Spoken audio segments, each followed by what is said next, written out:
लगभग 4.6 अरब वर्ष पहले मिल्की वे गैलेक्सी की ओरियन आर्म में एक तारा जन्मा। शुरू में ये एक प्रोटोप्लैनेट डिस्क जैसी बादल से घिरा था, जिसमें घना गैस और धूल का मिश्रण मौजूद था।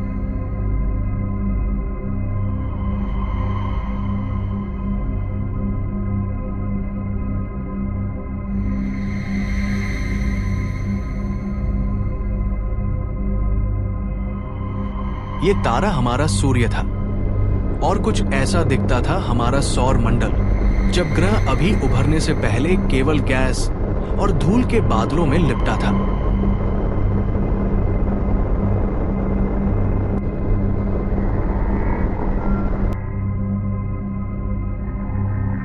प्रोटोप्लैनेटरी बादल में मौजूद खनिज कण आपस में जुड़ने लगे और धीरे धीरे बड़े बड़े चट्टानी टुकड़े बनने लगे। इस प्रक्रिया को एक्रीशन कहा जाता है।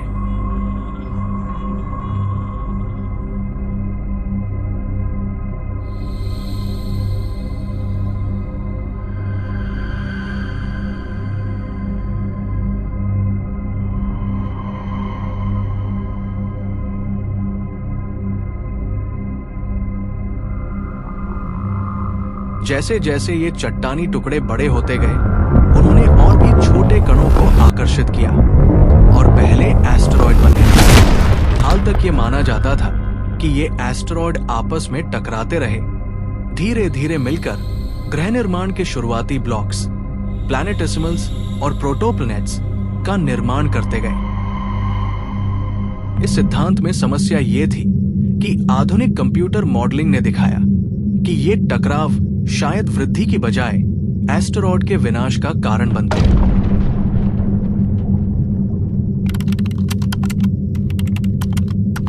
– 2019 में न्यू होराइजन्स यान हमारे सौर मंडल के किनारे पर एक अजीब आकार की वस्तु के पास से गुजरा, जिसे कुइपर बेल्ट के नाम से जाना जाता है। अरोकोथ नामक ये वस्तु दो भागों से बनी है, जो एक पतली गर्दन से जुड़े हुए हैं, टक्कर से बनने के बजाय।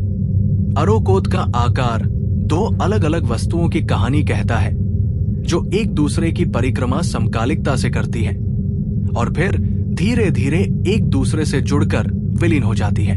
ये खोज एक अलग परिकल्पना की ओर इशारा करती है, जिसे सौम्य प्लंपिंग के रूप में जाना जाता है, जिसमें परिक्रमा करने वाली सामग्री बादलों में बदल जाती है, जो धीरे धीरे अपने आप में सिमट जाती है।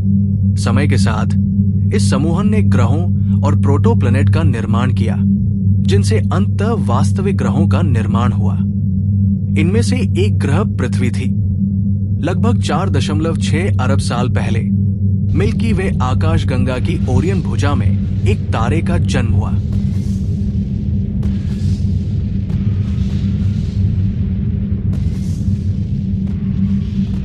कई खगोल शास्त्रियों का मानना है कि लाखों वर्षों तक क्षुद्र ग्रहों के हमले के बाद पृथ्वी पर मंगल ग्रह के आकार के एक पिंड का प्रहार हुआ, जिसे विशाल प्रभाव परिकल्पना या थिया प्रभाव के नाम से जाना जाता है।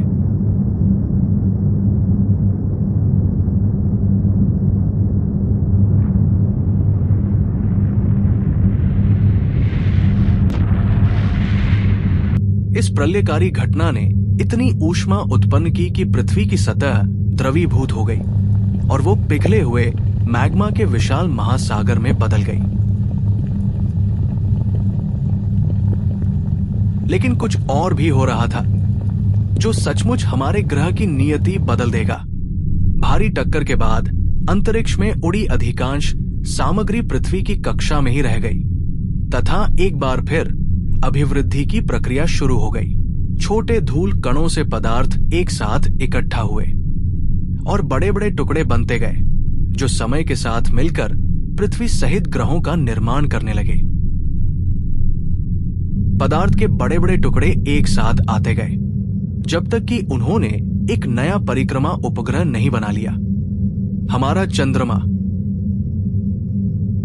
जब यह नया खगोलीय पिंड पहली बार पृथ्वी के क्षितिज से ऊपर उठा होगा, तो दृश्य सचमुच अद्भुत रहा होगा।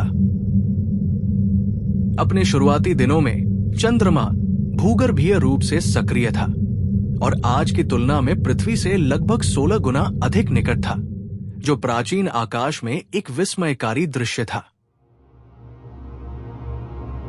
यद्यपि प्रत्यक्ष प्रभाव एक स्पष्ट मॉडल नहीं लगता है, फिर भी ये आज भी चंद्रमा के निर्माण के लिए सबसे व्यापक रूप से स्वीकृत व्याख्या है। आइए देखें कि वैज्ञानिक इस असाधारण निष्कर्ष पर कैसे पहुंचे। वे क्यों मानते हैं कि हमारा स्वर्गीय साथी चंद्रमा एक प्रलयकारी घटना से पैदा हुआ था, जिसने पृथ्वी के इतिहास को हमेशा के लिए बदल दिया। एक समय चंद्रमा के निर्माण को समझाने के लिए 3 प्रमुख सिद्धांत थे। पहला सिद्धांत, जिसे विखंडन सिद्धांत कहा जाता है, प्रसिद्ध ब्रिटिश प्रकृतिवादी चार्ल्स डार्विन के पुत्र जॉर्ज हॉवर्ड डार्विन द्वारा 1978 में प्रस्तावित किया गया था। इसमें कहा गया है कि निर्माण के समय पिघली हुई पृथ्वी अपनी धुरी पर इतनी तेजी से घूम रही थी कि लावा का एक विशाल टुकड़ा उसकी सतह से फट गया और एक स्वतंत्र उपग्रह के रूप में हमारे ग्रह की परिक्रमा करने लगा। काफी समय तक वैज्ञानिकों का मानना था कि प्रशांत महासागर का बेसिन वही निशान है जो तब बना जब पृथ्वी ने चंद्रमा को जन्म दिया।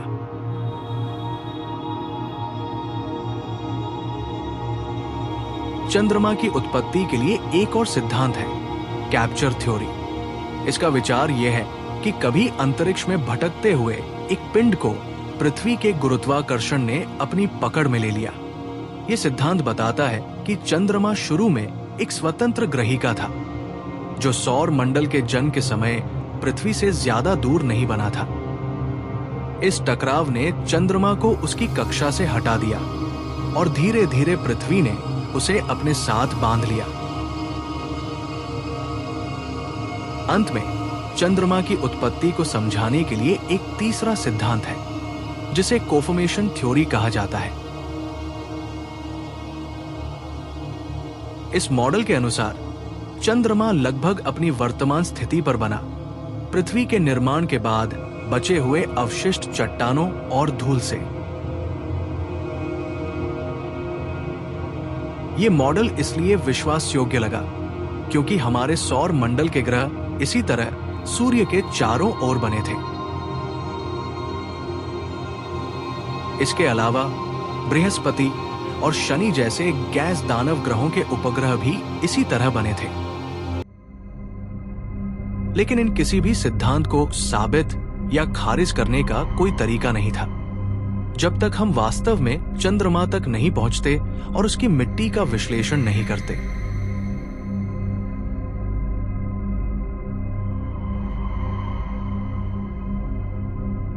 बीसवीं सदी के दूसरे हिस्से में अंतरिक्ष अन्वेषण के युग की शुरुआत ने हमारे विज्ञान को एक विशाल छलांग दी। 21 जुलाई 1969 को मानवता ने एक बड़ी छलांग लगाई। अपोलो 11 मॉड्यूल ने पहली बार लोगों को चंद्रमा पर उतारा, जो एक ऐतिहासिक क्षण था जिसने ब्रह्मांड के बारे में हमारे दृष्टिकोण को हमेशा के लिए बदल दिया। अपोलो 11 के अंतरिक्ष यात्रियों ने 21.5 किलोग्राम चंद्र सामग्री एकत्र की और 3 दिन बाद ही पृथ्वी पर लौट आए तथा चंद्रमा के अमूल्य टुकड़े अपने साथ ले गए। तब से अब तक लगभग 400 किलोग्राम चंद्र मिट्टी पृथ्वी पर वापस लाई जा चुकी है, जो वैज्ञानिकों के लिए चंद्रमा के रहस्यों का विस्तार से अध्ययन करने के लिए पर्याप्त से भी अधिक है। लेकिन चंद्र नमूनों के विश्लेषण से क्या पता चला? सबसे पहले इससे पता चला कि हालांकि चंद्रमा के कई खनिज पृथ्वी के समान थे, लेकिन करीब से देखने पर उनमें आश्चर्यजनक अंतर दिखाई दिया, जो चंद्रमा के अनूठे निर्माण और इतिहास की ओर इशारा करता है। दूसरा, वैज्ञानिकों ने पाया कि चंद्रमा का घनत्व पृथ्वी की तुलना में बहुत कम है, जिससे इसकी संरचना और आंतरिक संरचना के बारे में सुराग मिलता है। वैज्ञानिकों ने यह भी पता लगाया कि चंद्रमा की चट्टानों में नाइट्रोजन, सल्फर और हाइड्रोजन लगभग न के बराबर है। ये वे अस्थिर तत्व हैं जो गर्म होने पर सबसे पहले वाष्पित हो जाते हैं। इसके अलावा नमूनों में पानी पूरी तरह से अनुपस्थित था, जिससे पता चला कि चंद्रमा एक अविश्वसनीय रूप से शुष्क दुनिया है। एक और महत्वपूर्ण खोज से पता चला है कि चंद्रमा पर ऑक्सीजन समस्थानिकों का अनुपात पृथ्वी के अनुपात के लगभग समान है। इससे पता चलता है कि चंद्रमा और हमारा ग्रह दोनों सूर्य से लगभग समान दूरी पर बने हैं।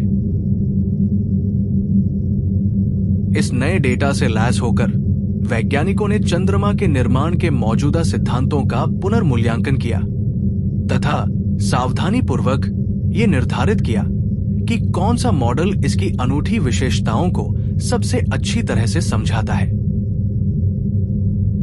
आइए देखें फिशन हाइपोथेसिस, जिसे जॉर्ज हॉवर्ड डार्विन ने प्रस्तावित किया था। यह पृथ्वी और चंद्रमा के रासायनिक समानताओं को समझाने में प्रभावी है और यह भी बताता है कि चंद्रमा हमेशा पृथ्वी की ओर क्यों मुड़ा रहता है।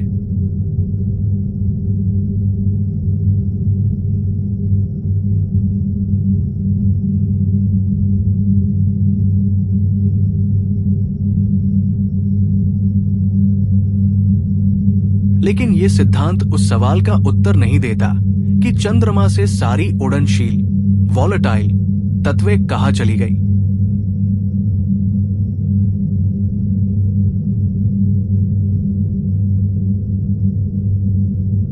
इसके अलावा कंप्यूटर मॉडलिंग के अनुसार चंद्रमा के आकार का पिघला हुआ लावा केवल तब पृथ्वी से बाहर निकल सकता था जब पृथ्वी बहुत तेजी से घूम रही हो, लगभग 1 रोटेशन प्रति घंटा। लेकिन पृथ्वी चंद्रमा प्रणाली में इतनी घूर्णन जड़ता नहीं है, इसलिए फिशन थ्योरी को खारिज कर दिया गया। कैप्चर थ्योरी के अनुसार चंद्रमा पृथ्वी के पास बना होगा और इसलिए इसका रासायनिक संगठन लगभग पृथ्वी के समान होना चाहिए। लेकिन चंद्रमा की सामग्री के विश्लेषण से पता चला कि यह पूरी तरह पृथ्वी जैसी नहीं है।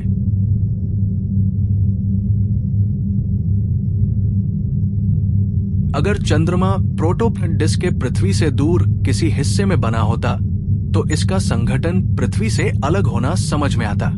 लेकिन गणनाओं और कंप्यूटर मॉडलिंग से पता चलता है कि चंद्रमा पृथ्वी के सापेक्ष बहुत उच्च कक्षा गति से गुजरता और पृथ्वी उसे पकड़ नहीं सकती थी। इसलिए कैप्चर थ्योरी अब विकल्प नहीं रही। कोफॉर्मेशन थ्योरी भी पृथ्वी और चंद्रमा की संरचना में अंतर को नहीं समझा पाई। अगर दोनों एक ही प्रोटोप्लैनेटरी क्लॉड से बने होते तो उनका रासायनिक संगठन समान होना चाहिए था, लेकिन ऐसा नहीं है, इसलिए इस थ्योरी को भी खारिज कर दिया गया। जब चंद्रमा की उत्पत्ति की तीनों प्रमुख थ्योरी गलत साबित हुई तो वैज्ञानिकों को एक नई व्याख्या की जरूरत थी, ऐसी जो उपलब्ध सभी आंकड़ों को समेट सके और पुरानी परिकल्पनाओं के विरोधाभासों को हल कर सके।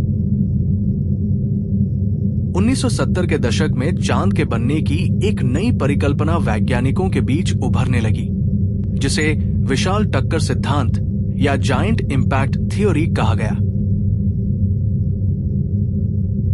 सौरमंडल के शुरुआती दिनों में सूर्य से समान दूरी पर 2 ग्रह मौजूद थे, एक बड़ा पृथ्वी और दूसरा छोटा थिया। हम जानते हैं कि 2 ग्रह एक ही कक्षा में लंबे समय तक नहीं टिक सकते और अंततः टकरा ही जाते हैं। जब ऐसा होता है तो छोटा ग्रह नष्ट हो जाता है और बड़ा जीवित रहता है। लगभग 4.5 अरब साल पहले यह अनिवार्य टक्कर हुई जब थिया तेज कोण से पृथ्वी से जा टकराई। इस टक्कर से विशाल मात्रा में पिघली हुई चट्टानें और गर्म गैसें अंतरिक्ष में फेंक दी गई, जो इकट्ठी होकर पृथ्वी की कक्षा में जमा हो गई। और समय के साथ संचयन की प्रक्रिया ने पृथ्वी से मात्र 24,000 किलोमीटर की दूरी पर एक नए खगोलीय पिंड को जन्म दिया। मूल रूप से थिया नष्ट हो गई, लेकिन उसके अवशेषों से वो चांद पैदा हुआ जिसे हम आज भी देखते हैं। टक्कर के समय जबरदस्त गर्मी उत्पन्न हुई तो सल्फर, नाइट्रोजन और हाइड्रोजन जैसे अस्थिर तत्व वाष्पित होकर अंतरिक्ष में निकल गए। यही कारण है कि चांद पर ये तत्व मौजूद नहीं है।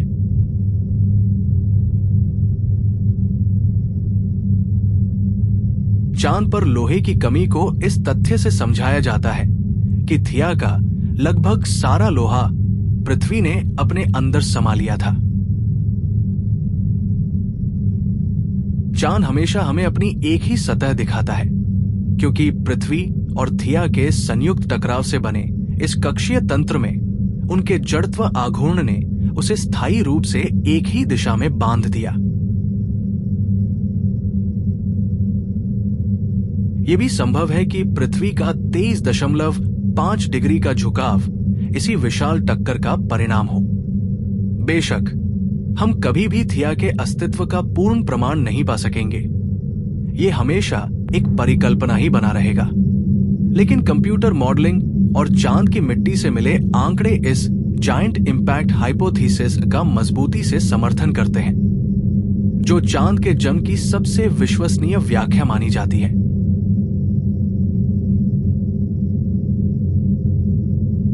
इसी दौरान जब पृथ्वी इस भयंकर टक्कर से उबर रही थी, उसकी सतह ठंडी होकर कठोर होने लगी।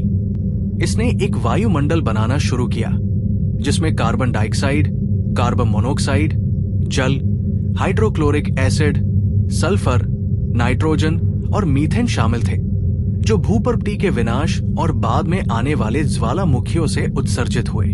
हालांकि ये महान आपदा अब समाप्त हो चुकी थी, पृथ्वी अभी भी एक शत्रुतापूर्ण ग्रह बनी हुई थी।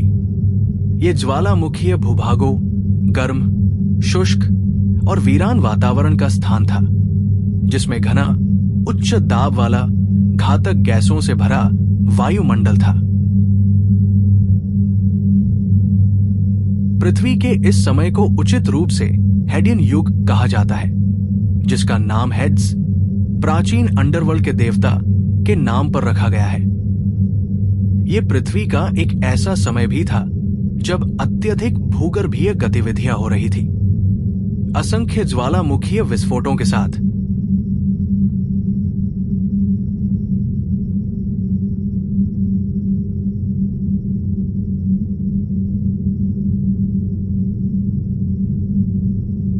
विशाल टक्कर की घटना के लगभग 100 मिलियन वर्ष बाद हमारी पृथ्वी धीरे धीरे इतनी ठंडी हो गई थी कि वायुमंडल में बचा पानी वाष्प में संघनित होने लगा और वायुमंडल में पहले बादल बनने लगे।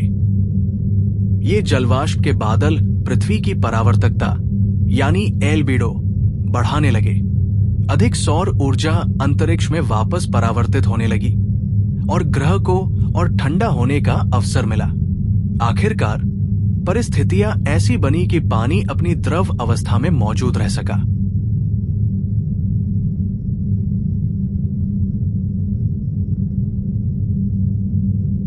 हालांकि पृथ्वी का तापमान अभी भी 100 डिग्री सेल्सियस से ऊपर था, पानी वाष्पित नहीं हुआ, क्योंकि उस समय वायुमंडलीय दाब आज की तुलना में कहीं अधिक था।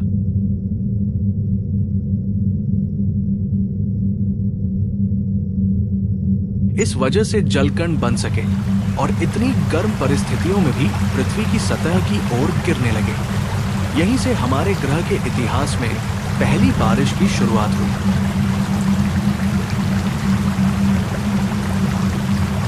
हजारों वर्षों तक चली ये प्रक्रिया धीरे धीरे पृथ्वी की सतह को पानी से ढकने लगी और इसी पानी ने पहले तालाबों और झीलों का निर्माण किया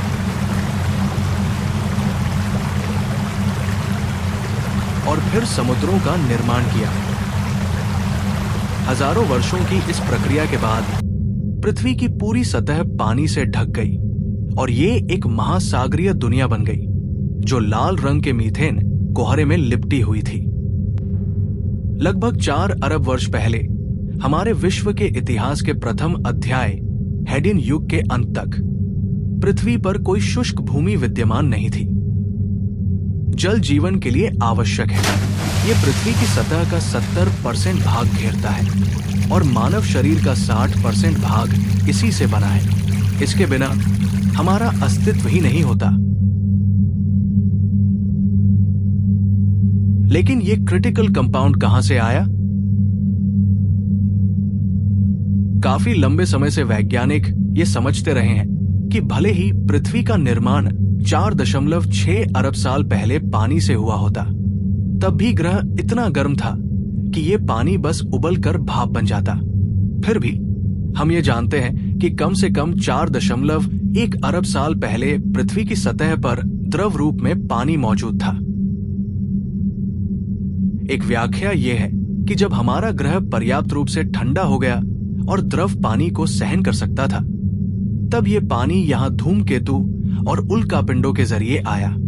हम जानते हैं कि धूमकेतु बर्फ से बने होते हैं, जो कि जमी हुई पानी होती है।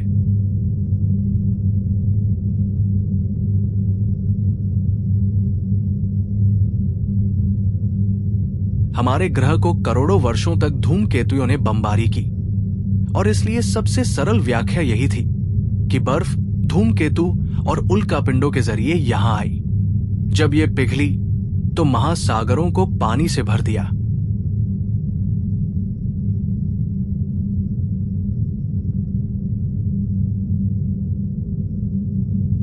यही उत्तर लग रहा था, या था? वैज्ञानिकों ने इस सिद्धांत की पुष्टि करने के लिए यह जानने की कोशिश की कि क्या धूमकेतु द्वारा लाया गया पानी पृथ्वी के पानी के समान था।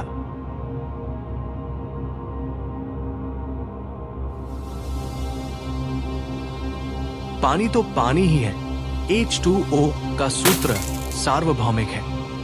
फिर भी पानी हमारे सौर मंडल के अलग अलग हिस्सों में अलग होता है। दरअसल हमारे सौर मंडल के अलग अलग हिस्सों में पानी अलग अलग होता है, और ये इस तरह है। जैसा कि हम जानते हैं, पानी के अणु में हाइड्रोजन भी मौजूद होता है, लेकिन कभी कभी हाइड्रोजन में एक अतिरिक्त न्यूट्रॉन जुड़ जाता है। जब ऐसा होता है तो इस हाइड्रोजन अणु को भारी हाइड्रोजन या ड्यूटेरियम कहते हैं। पृथ्वी के पानी में ड्यूटेरियम और हाइड्रोजन अणुओं का एक निश्चित अनुपात होता है, जिसे DH अनुपात कहते हैं, जो 1.55 प्रति मिलियन है। तुलना के लिए मंगल ग्रह के पानी का DH अनुपात 300 प्रति मिलियन है, जिससे हम जानते हैं कि ये हमारे पानी से अलग है। 1986 में जब जियोतो प्रोब हेली के धूमकेतु तक पहुंचा, वैज्ञानिकों ने उसके पानी का DH अनुपात मापा और इसे पृथ्वी के पानी से तुलना की।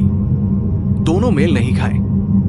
वास्तव में हेली के धूमकेतु के पानी का DH अनुपात हमारे पानी से दोगुना था।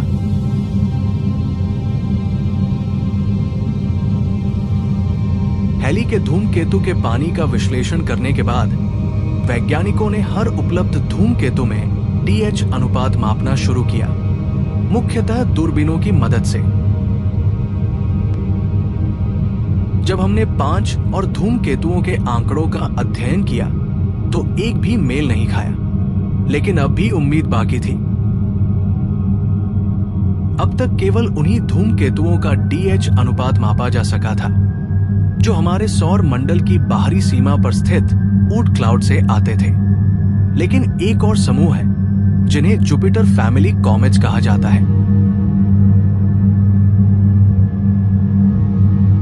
ये धूमकेतु सूर्य और बृहस्पति के बीच रहते हैं और इनकी कक्षीय अवधि 20 वर्ष या उससे कम होती है। सूर्य के इतने करीब होने के कारण ये तीव्र सौर विकिरण के संपर्क में रहते हैं और अब तक अपने अधिकांश वाष्पशील तत्व खो चुके हैं।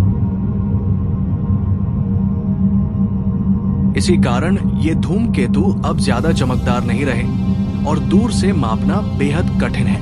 लेकिन 2010 में वैज्ञानिकों ने जुपिटर परिवार के हार्टले 2 धूमकेतु का DH अनुपात मापने में सफलता पाई और पाया कि ये पृथ्वी के पानी से बिल्कुल मेल खाता है।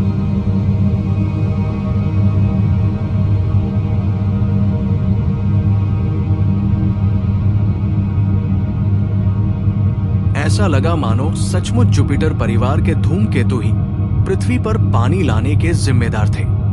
लेकिन वैज्ञानिकों ने सोचा, दोबारा जांचने में हर्ज क्या है।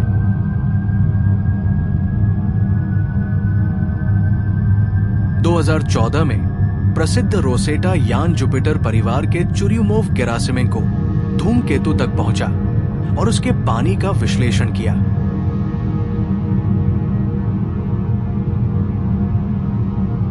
लेकिन इस बार डीएच अनुपात मेल नहीं खाया। इससे स्पष्ट हुआ कि हमारे सौर मंडल के धूमकेतु संरचना में बहुत विविध है और शायद प्राचीन पृथ्वी के पानी का एकमात्र स्रोत नहीं थे।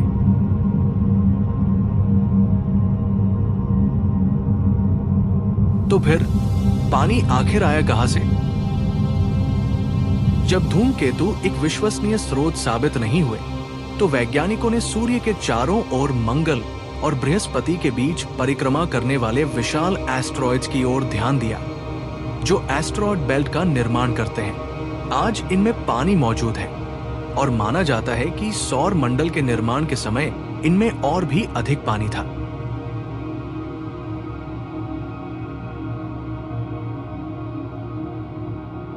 इसके अलावा क्षुद्र ग्रहों के पानी का डीएच अनुपात पृथ्वी के पानी के काफी करीब है।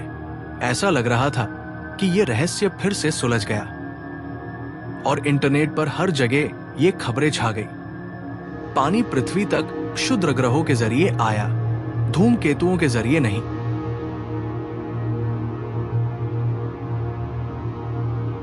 नई परिकल्पना ने यह सुझाव दिया कि क्षुद्र ग्रह पृथ्वी से टकराए और अपनी सतह पर एक नई परत छोड़ी, जिसमें कीमती धातुएं, कार्बन और सबसे महत्वपूर्ण पानी शामिल था। इस परत को लेट वेनियर कहा गया। हालांकि हाल के अध्ययनों ने दिखाया कि पृथ्वी पर मौजूद कुछ कीमती धातुओं के परमाणु संकेत एस्ट्रॉयड बेल्ट से आने वाले संकेतों से अलग है, जिससे इस परिकल्पना पर संदेह पैदा हो गया। इसके अलावा समय रेखा भी मेल नहीं खाती।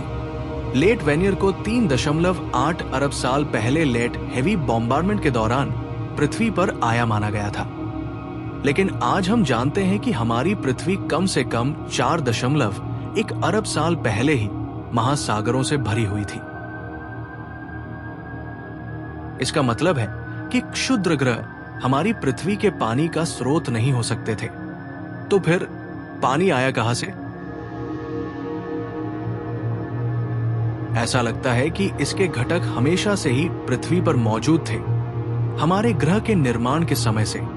जाहिर है सतह पर नहीं, बल्कि गहरे में, मेंटल में, जहां हाइड्रोजन और ऑक्सीजन खनिजों में फंसे हुए थे। जब ये खनिज पिघले तो हाइड्रोजन और ऑक्सीजन मैग्मा में घुल गए, पानी का निर्माण हुआ और ज्वालामुखीय विस्फोटों के जरिए वातावरण में रिलीज हुआ।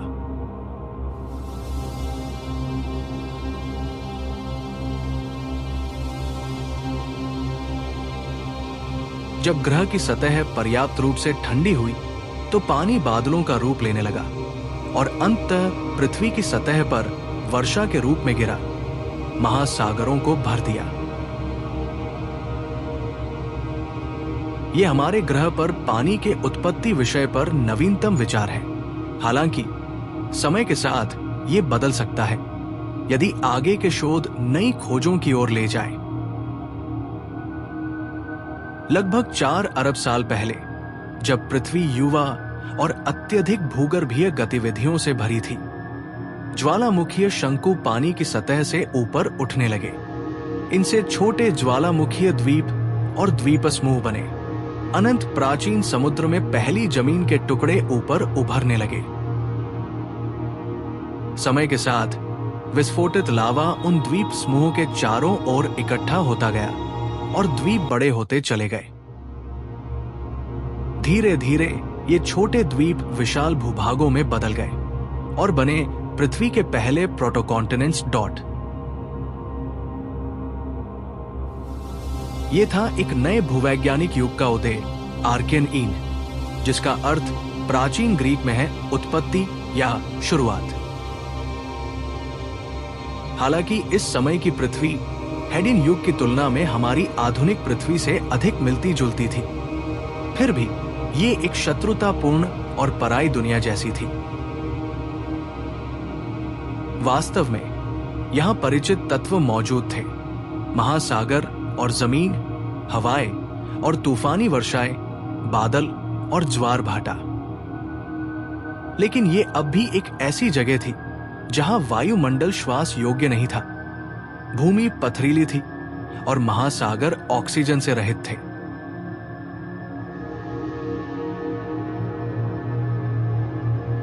चूंकि उस समय ऑक्सीजन नहीं थी, इसलिए हमारी पृथ्वी के पास सुरक्षात्मक ओजोन परत भी नहीं थी।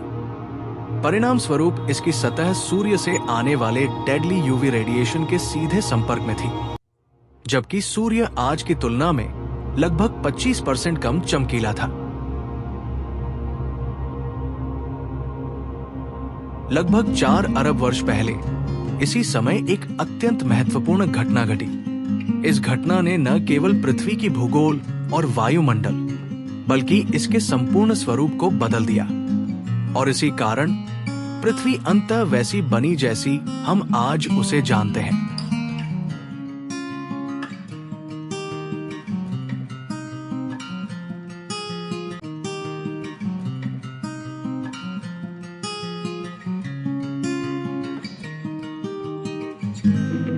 और ये वही क्षण था जब जीवन ने पहली बार पृथ्वी पर अपनी उपस्थिति दर्ज की।